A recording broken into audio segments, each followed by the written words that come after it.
primero mirar las dificultades que existen en nuestro país para poder avanzar en el gran desafío que nos plantea esta mesa de una sociedad sin violencia. Nosotros, si miramos lo que han sido las cifras en relación al tema de la dimensión del maltrato infantil en los últimos 20 años,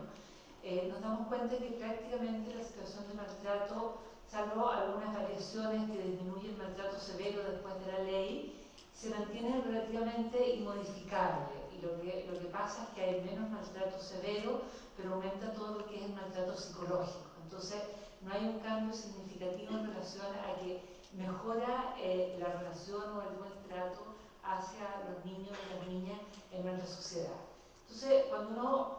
dice, bueno, el año 90, la convención, ya han pasado más de 20 años, no se ha hecho nada en el tema del maltrato. Bueno, Vinca decía que ha podido constatar como ciertos cambios, incluso como cambios culturales, y la presencia de todos ustedes acá significa que sí se ha hecho la misma presencia de Paicalí, porque hace 20 años no había nada, no había ninguna institución que pudiera atender a víctimas de situaciones de maltrato y abuso, no había ley, no había propuestas, no estaba en el debate ni en la opinión pública. Y si uno mira en qué se han gastado los recursos para trabajar orientados al tema del maltrato, en un estudio que hace algunos años hizo el Banco Interamericano del Desarrollo, el 60% de los recursos orientados al maltrato infantil van orientados a la protección de la víctima, que básicamente se transforma en subvenciones para que los niños y niñas terminen en hogares, instituciones o residencias, como se llaman hoy día, donde muchas veces continúan siendo espacios de violencia. El 18% va a programas de reparación, puede que esta cifra haya aumentado un poco, el 10% a todo el ámbito de disuasión, justicia, etc., y el 8% a prevención. En el momento en que se hizo el estudio, que debe ser hace unos 5 años atrás, eso significaba 207 pesos por niño al año. O sea, menos de un peso por niño al año va dedicado, digamos, a trabajar en el tema de prevención. Entonces, cuando nosotros, bueno, efectivamente en los países y en los países de la región de América Latina y el Caribe, países en situaciones de pobreza o por lo menos intentando dejar de serlo, la prioridad son las víctimas. O sea, si nosotros levantamos el tema del maltrato, y muchas veces instituciones como salud, por ejemplo, tienen dificultades, si hacemos campañas de maltrato, nos van a llegar los niños maltratados, ¿cómo los vamos a atender? Porque pensando que hoy día no lo están atendiendo, o sea, esos niños están yendo al control de niños sanos, están yendo por distintas patologías, lo que pasa es que no lo están atendiendo por la situación de maltrato, pero están en el sistema, lo mismo que en el sistema escolar. Entonces, en general, digamos, el tema... Ay, se me sale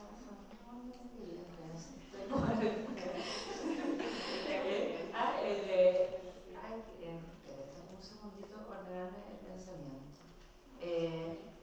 Bueno, voy a decir, en general,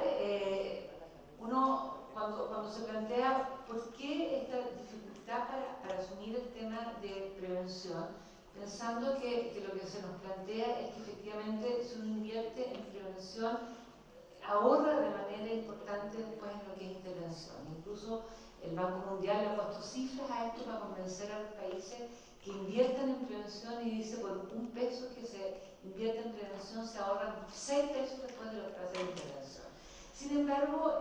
sigue habiendo una gran dificultad para todo lo que es políticas de prevención que nos permitiría dar este paso de avanzar en una sociedad sin violencia. Y entonces uno dice, ¿qué pasa con esto? Uno puede pensar que hay razones políticas,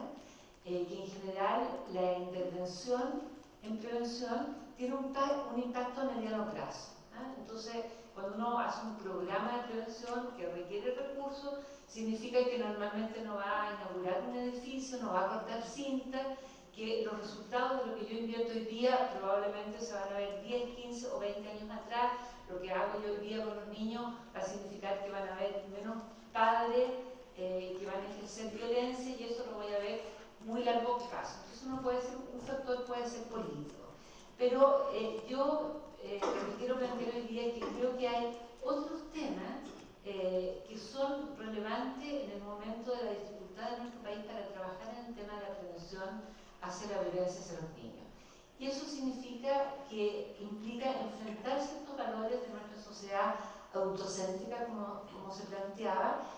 que implica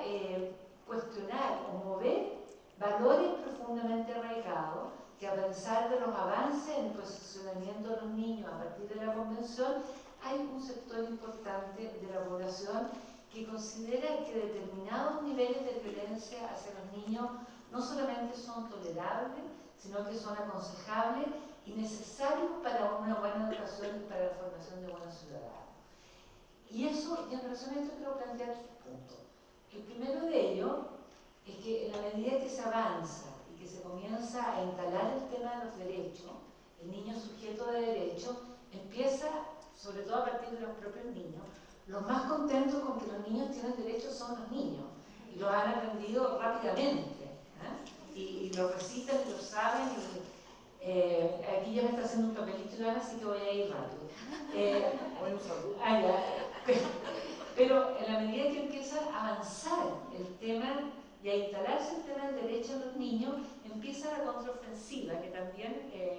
las hermanas argentinas nos enseñaron muy claramente, que es lo que se denomina como este contramovimiento, el backlash.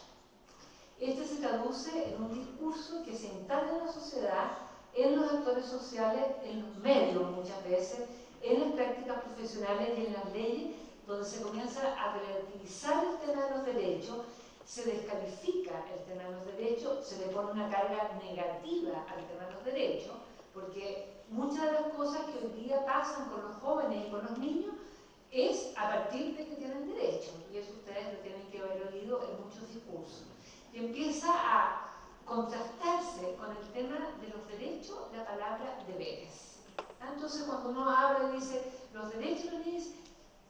y los deberes, entonces incluso hay ley, por ejemplo la ley de los derechos del paciente pasa a ser ley de derechos y deberes del paciente, y después me parece que quedó como deberes y derechos del paciente. Entonces uno puede decir, bueno, una persona que fuma no se le va a atender si tiene un cáncer pulmonar porque no cumplió con su deber de no fumar. Entonces empieza a relativizarse el tema de los derechos y a condicionarse el tema de los derechos a los deberes. Entonces, ¿qué es lo que significa? Yo creo que este es un tema tremendamente relevante,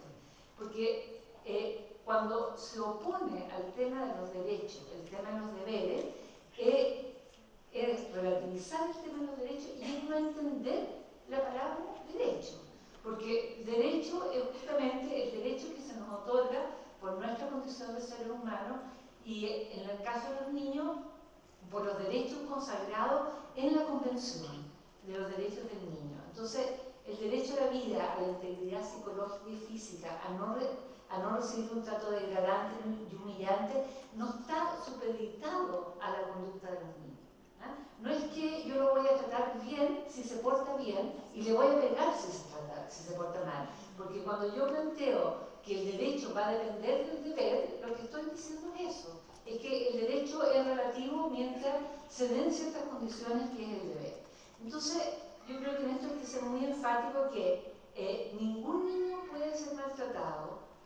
ni violentado independiente de su comportamiento, independiente de su rendimiento escolar, independiente de su conducta infractora o de su condición. Un adolescente infractor de ley tiene derecho a un trato digno y mientras esté privado de libertad tiene derecho a todos los derechos que están consagrados en la Convención de Derechos del Niño, si es menor de 18 años, salvo el derecho relevante al libre desplazamiento, pero tiene derecho a la educación, tiene derecho al vínculo familiar, tiene derecho a tener una vida sexual con su pareja, o sea, no porque está privado de libertad se le conculcan los otros derechos. Y creo que en esos casos, por ejemplo, en los adolescentes infractores de ley, es cuando justamente se demuestra si somos una sociedad capaz de garantizar los derechos de los niños. Bueno, voy a tocar un tercer aspecto porque ya me estoy pasando el tiempo, que quiere decir que también en esta contramovimiento se empieza a meter en las prácticas profesionales, sobre todo en las prácticas más bien de tipo jurídica, ciertos contenidos que van orientados a no escuchar o relativizar o negar directamente lo que es la voz de los niños y las niñas. Y me voy a referir a otro tema, el síndrome de alienación parental, que se instala como una forma de que lo que dice que el niño no lo dice, porque su mamá, generalmente, digamos, hizo que lo dijera, pero no es la verdad, porque ese es el argumento que hay detrás, y se desvirtúa o se anula el testimonio de niños y niñas víctimas de maltrato o abuso bajo este supuesto síndrome de alienación parental, de alguna manera diagnosticado muy livianamente y cada vez más difundido. Y en relación al síndrome de alienación parental, un segundo punto que se empieza a instalar en las prácticas jurídicas y que llega pegado al programa, tiene que ver con la revinculación. Entonces hay un niño o una niña que no quiere tener contacto con sus padres, y aquí me acuerdo de lo que decía la Vinca, que me parece tremendamente importante, sin darle al niño o a la niña el espacio para vivir su propio proceso. Entonces se decide que ese niño tiene que revincularse, lo decide un juez, lo decide un consejero técnico, tiene que revincularse con un padre que fue maltratador, que fue abusador, y que el niño quizás en ese momento no está en condiciones o no quiere o está viviendo su propio proceso, y llega la orden de revincularlo. Entonces se le sienta en un contexto, digamos, de terapia, y se hace que ese niño se revincule con el agresor, en este caso, perdón que use la palabra agresor, pero sin pedirle, y lo digo porque me tocó concretamente este caso, digamos, verlo, sin ni siquiera exigirle a quien ejerció la violencia que reconozca la violencia y que haga al menos un cierto ritual de perdón. Entonces, se le obliga al niño a revincularse con una persona que lo golpeó, que lo maltrató, que lo abusó, sin que esa persona reconozca ese maltrato. Por lo tanto, la violencia queda postergada sobre la validez de este vínculo emocional afectivo. Y ese tema que empieza cada vez más a instalarse como una orden judicial, creo que junto al síndrome de alienación parental son dos temas tremendamente graves en términos de no escuchar la voz de los niños. Bueno, yo para terminar, retomando lo que decía José Andrés, creo que con una visión, digamos, de cuáles son los problemas y los temas que tenemos que enfrentar hoy día, sí tenemos hoy día una gran oportunidad con la Ley de Protección Integral, que va ligada a la Ley de Protección Integral al Defensor de la Infancia, que creo que no va a salir tan rápido, o sea, va a salir primero la Ley de Protección Integral y posteriormente el Defensor, con las características que planteaba José Andrés, o sea, una instancia autónoma con recursos propios y no dependiente, digamos, de un ministerio. Y está planteado hoy día, dentro de la Ley de Protección Integral, incorporar la sanción a toda forma de castigo corporal en contra de los niños. Como un artículo de la Ley de Protección Integral, el tema de la condena y la prohibición del castigo corporal. ¿Qué es lo que creo que es importante? Que efectivamente estas leyes las podamos discutir, debatir, analizar, discutir con los niños, discutir en los programas, porque ese va a ser el valor de la ley. O sea, la Ley de Protección Integral va a tener sentido si la ciudadanía se apropia de la ley y la hace exigible. Si no, será una ley más, una formalidad más,